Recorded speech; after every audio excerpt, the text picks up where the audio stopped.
탈모의 획기적인 돌파구 연구 요약. 최근 탈모 연구 분야에서 획기적인 돌파구로 불리는 연구 결과가 외신들의 주목을 받고 있습니다. 남녀노소 불문하고 가장 흔한 탈모의 원인인 유전적 요인에 대한 새로운 해결책으로 제시된 것은 바로 설탕의 일종인 이데옥시드리보스, EDR입니다. 이는 먹는 약이 아니라 피부에 바르는 제형으로 개발 가능하며 인체 친화적이라는 점에서 큰 기대를 모으고 있습니다.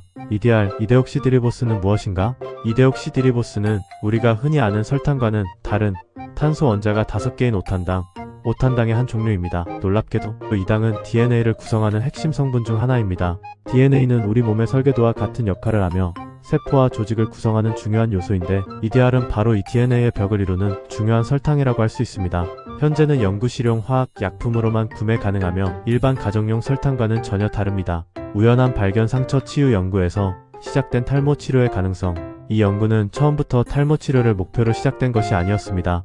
연구팀은 상처 치료에 대한 기존 연구를 진행하고 있었고 과거 연구들을 통해 EDR이 신생혈관 생성을 촉진하는 능력이 있음을 이미 알고 있었습니다. 새로운 혈관 생성을 촉진하는 중요한 성장 인자인 VEGF와 유사한 물질을 찾던 중 연구 과정에서 예상치 못한 현상을 목격하게 됩니다. 쥐를 이용한 상처 치유 실험을 반복하던 중 상처 근처에서 탈락했던 털들이 다시 나는 것은 물론 상처 근처의 모낭들이 눈에 띄게 활성화되는 것을 발견한 것입니다. EDR을 바른 쥐들에서 죽었던 모낭까지 되살아나 털이 나고 있었던 것입니다. 즉 상처를 치료하기 위해 연구했던 EDR이 모발 재생 효과를 보인 것입니다. 기존 탈모 치료제와의 차별점. 현재 미국 FDA에서 허가한 탈모 약물은 주로 바르는 미녹시딜과 먹는 피나스테리드, 두타스테리드 뿐입니다. 이 중 발모제로 널리 쓰이는 미녹시딜은 모세 혈관을 확장시켜 혈류량을 늘리고 모낭에 산소와 영양분을 공급하여 모발 성장을 촉진하는 원리입니다. 이를 막힌 도로에서 녹색불 시간을 늘리고 피상시 도로를 확장하는 것에 비유할 수 있습니다.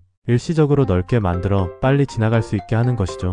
시간이 지나면 효과가 줄어드는 경향이 있습니다. 하지만 이번 EDR 연구는 새로운 혈관 생성이라는 완전히 다른 메커니즘을 사용합니다. 이는 마치 막힌 도로를 우회하는 새로운 도로를 건설하는 것과 같습니다. 즉, 혈액 공급이라는 측면에서 더 근본적인 해결책을 제시하는 것입니다. 무엇보다 큰 장점은 안전성입니다. 미녹시딜은 심근경색과 같은 부작용이 보고될 수 있는 반면 EDR은 원래 DNA를 구성하는 인체 친화적인 물질입니다. 따라서 이론적으로 인체에 더 안전하고 부작용이 없을 가능성이 높다고 평가받고 있습니다. 놀라운 연구 결과 건강한 모발과 두피로의 회복. 연구팀은 EDR을 하이드로겔 형태의 알로에 수딩젤과 유사로 만들어 실험을 진행했습니다. 젤라틴과 같은 고분자, 프로필렌 글리콜, 페녹시 에탄올, 그리고 핵심 약물인 EDR, 물을 사용하여 특별한 장비 없이 상온에서 수동으로 혼합하여 제조했습니다. 이 하이드로겔을 탈모를 유발한 쥐들에게 20일 동안 매일 한 번씩 발랐습니다. 연구 결과는 매우 고무적이었습니다. EDR을 바른 GT3들은 현재 가장 유명한 미녹시딜 2%, 스프레이를 바른 GT4와 거의 동등한 수준으로 털이 자라는 효과를 보였습니다. 더 나아가 단순히 털이 난 것처럼 보이는 것을 넘어 모발과 두피의 건강까지 회복되었다는 점이 중요합니다. 멜라닌 면적과 혈관수를 측정했을 때 EDR을 바른 쥐들은 탈모가 없는 정상 쥐와 거의 동일한 수준을 보였습니다. 이는 EDR이 건강한 모발과 두피의 본래 상태로 회복시키는 잠재력을 가지고 있음을 의미합니다. 미래 전망. AI 기술과 함께 열릴 탈모 치료의 새로운 시대. 이 연구는 혈관 신생이라는 새로운 발모 메커니즘을 동물 모델에서 미녹시딜과 유사한 효과를 보인 최초의 성과입니다. 이는 탈모 연구의 새로운 방향을 제시한 것으로 평가됩니다. 물론 실제로 인체에 적용했을 때의 장기적인 안전성과 기전 검증 등 추가적인 연구가 필수적입니다. 흥미로운 점은 현재 신약 개발 패러다임이 빠르게 변화하고 있다는 것입니다.